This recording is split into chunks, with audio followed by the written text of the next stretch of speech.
Good morning. This is TMI Socials. Welcome on board. I am Oniru Stevens. Better still call me a social media butterfly. Now, updates regarding hashtag #FreeVDM.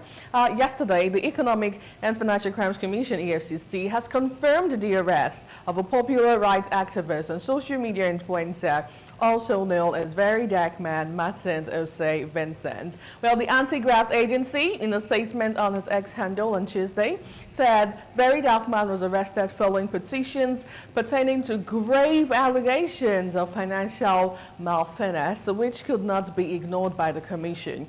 It said the activist had refused to show up in spite of several invitations sent to him through his known addresses and medium of communication. Now let's have the tweet EFCC posted on its X handle yesterday. So that's the tweet there, currently trending online. But before we move over to reactions, let's also have a feel of day 2 of hashtag #FreeVDM in Abuja. Take a look. We only came peacefully. Why are you people so much? We did not come for fights. We are not criminals. We only came peacefully. Why are you people so much? We did not come for fights. We are not criminals. We only came.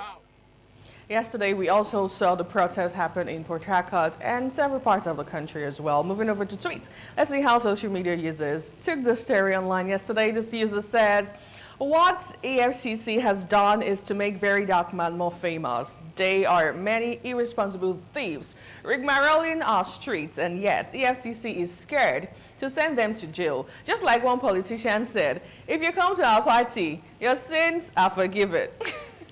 Hashtag #FreeVDM. Well, if you know, you know. Another user on X says, "Whoever typed that EFCC statement deserves to be arrested too for crimes against sense and grammar." So let's get this straight. You claim to have invited VDM multiple times, yet you arrested him quietly in a bank. Where are the petitions? What are the charges? What's the grave malfeasance? Why is he still locked up if bail was granted? EFCC, if now criminals are defined, start with our own backyard. Stop weaponizing power for personal vendettas. Hashtag #FreeVDM. Now we'll move over to Lagos State, Nigeria, where the Lagos State Environmental Taskforce has arrested 74 individuals during a cleanup enforcement operation across key areas within the Lekki axis of Lagos Island. Now, according to the statement shared on X by the Lagos Commissioner, Ministry of Environment and Water Resources, Tokunbo Wahab, yesterday, the operation commenced around 1 a.m. and targeted hotspots known for disorderly conduct and environmental violations. Now, the area covered in the sweep included Falomo Bridge, Eko Hotel Roundabout, Oniru Beach, yes, Nigerian Law School, Lekki Phase 1 and 2, and 1004 Estate. Now let's have a feel of the arrest. Hey. So, okay. Where the second person? Baba, now you give me that. Yeah? Now, is that your son? Not be my picking, but they sleep here sometimes. From time. Oh yeah, make Baba self go. You go explain that one to. I go hear you tomorrow. Oh yeah. Oh yeah, tell them they should dismantle this place. Make I carry my Hello. What do you want to carry? I'm a cowboy for me like this. Coach, Come. NIN. Hey, let's take carry his NIN. Let's take carry. So yeah, carry your NIN. How did you take this online? Let's have a couple of tweets. Now, we start off with this user who wrote on Instagram, "How can you arrest a man for being homeless?" Now, another user says, "These people need help, not arrest." Away from that, 2 other tweets. This user says, "Charged to court for being homeless?" Okay, well, let's see how that goes. Now, still on the story, Ragedi Baba says, "I hope they don't have to be bailed from custody, because if they had money, they would not be sleeping under a bridge." Now, moving over to other reactions on this beat. We move over to the next user who respondent says, what is their crime? I swear, Nigerian leaders act like secondary school prefects, arresting homeless people instead of providing shelter. But then on the other hand, if we move over to other comments, there was this particular user that said, most of them actually commit crimes, so it's more or less trying to save the situation. Yes, that's the report there. This user says, some of these individuals can be dangerous at night. A few years ago, I was robbed in traffic near the TBS on the bridge. The attacker was armed with a locally made gun, shattered my car window, stole my jewelry, bag, and phone. He looked very unkempt and had his trousers tied with a piece of sack rope. While some of them are homeless, others pose a real threat to public safety. Away from that, let's move over to the foreign scene, where yesterday we saw a viral video between Canadian Prime Minister Mark Carney and Donald Trump. Now, Canadian Prime Minister said emphatically yesterday that Canada is not for sale and won't be for sale ever. In an overall meeting with President Trump, moments after Mr. Trump called the border between the U.S. and Canada artificial and romanticized the idea of Canada joining the U.S. Then Trump also did say that him and the Prime Minister wouldn't be discussing the U.S. acquiring Canada unless somebody wants to discuss it, but said there would be tremendous benefits to Canada in the event of a wonderful marriage between the two countries. Now let's have a feel of the Canadian Prime Minister and Donald Trump. Take a look. And it's also a beautiful, as a real estate developer, I'm a real estate developer at heart. When you get rid of that artificially drawn line, somebody drew that line many years ago with like a ruler, just a straight line right across the top of the country. When you look at that beautiful formation when it's together, I'm a very artistic person, but when I looked at that beauty, I said, that's the way it was meant to be. Well, if I may, as you know from real estate, there are some places that are never for sale. That's true. We're sitting in one right now, Buckingham Palace that you visited as well. That's true. And having met with the owners of Canada over the course of the campaign last several months, it's not for sale, won't be. Donald Trump, the real estate guru. Now, I love the fact that the Canadian Prime Minister said, never ever, Canada is not for sale, and that's on period. Moving over to tweets. A lot of interesting tweets here. This one says, in a world full of Donald Trumps, be a Prime Minister, Mark Carney. Now, another user also responding says, the best part was when President Trump said, never say never. And Prime Minister Carney responded, never, never, never.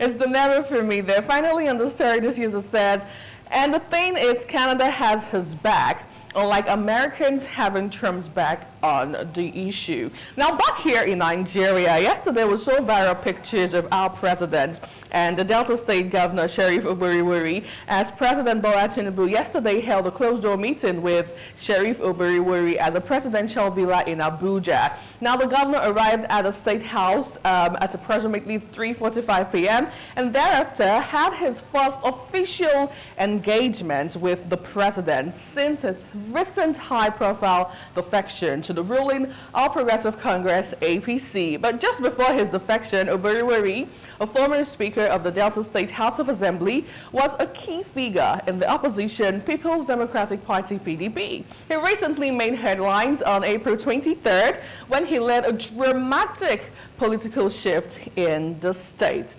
How did you react to this? Moving over to netizens saying something about this. Victor says, misplacement of concept. Okay, that's your thought on this. Another user also responded and wrote, hunger is biting Nigerians hard. Una they busy, they do nonsense. Closed door meeting every time. Now this user is bitter. Another user also responded and says, what is his achievement since he became governor of Delta State? Okay, well, I'm sure Deltans can respond to that. Away from that, hashtag JAMB has been trending. Hashtag the Minister of Education is still trending as we speak, as the Minister of Education, Tunji Alause, has stated that the high failure rates in the 2025 Unified Tertiary Matriculation Examination is proof that anti-malpractice measures are working effectively, particularly within JAMB system. Now, his comments come in the wake of widespread concerns following JAMB's release of data showing that out of over 1.9 million candidates who sat for the exam, only about 422,000 scored above 200. Now, more than 78% failed to meet the 200 mark threshold. Now, this user, Mayor Respondent, says, before we come to this Minister of Education and why he is still keeping his job despite mass failure, let's beam our searchlight on these children that only care about TikTok and fraud. To think that in few years' time, these ones will be the leaders of Nigeria is scary. Another user on Twitter, on X, says, nobody is reading anymore. All they want to do is Yahoo or dance on TikTok. Gen Z are not inspired with the lack of employment and graduate on the streets looking for a job. Tell me about it. Other tweet, P says, so 50% of JAMBites are dullets. Isn't that a greater concern? Tell me about it. Now, Confidence also respondent says, it is easy to wake a person who is sleeping, and it's much harder to wake a person who is pretending to sleep. Now, good luck, Jonathan. 2025 did say that categorically. Is that all we have in this one? Okay, now this user says, it shows our education system is failing. What is he saying? Nigeria should be ashamed of this massive failure. Oh my goodness. I feel like this is a conversation that has really come to stay, especially with Gen Zs always on TikTok, always on social media, looking for what is not looking for you, and also trying to follow the trend as well. But anyway, do well to just to be focused, right, and have everything all in the same place. That's how we wrap up TMI Socials today. Thank you so much for being a part of the show. I am Nuoluwapo Stevens. And from all of us on this morning on ITV, Lagos, Abuja, and right here in Lagos State, Nigeria, have yourself a fantastic, beautiful day ahead.